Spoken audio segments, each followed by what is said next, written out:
uyalotsholwa yini umuntu wesifazane kabili kuleli bani? Njengoba wena uhleli lapho ubaba wakhahla kabili ngawe, mzukwane uhambe emhlabeni uyaphi?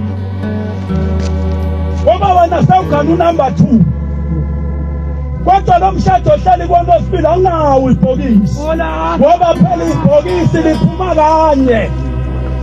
Bona ingane ehlupheka namhlanje ayilungelo lutho bagcotshwa zishawa intayodwa. Unina wagana kaNongoma ibhokisi lakhe lasala kaNongoma, yena nendoda yakhe bakhe lapha kwesakamthetho namhlanje bazohamba emhlabeni befe bengaye ezulwini lomndeni ngoba bafa sebehlukene nebhokisi. Wona ikuvulwa liphi ibhokisi msana uhambe emhlabeni? Olahla umngakha khane omunye uyaphinga. Nokhano lashiwa uyaphinga naye iningi. Ngifuna ukubuza umbuzo bomama.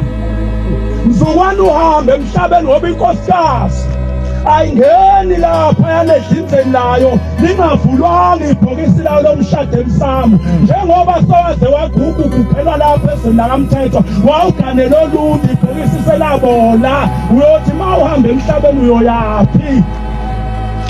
Ngoba lapha emhlabeni khona link ibhokisi lomshado.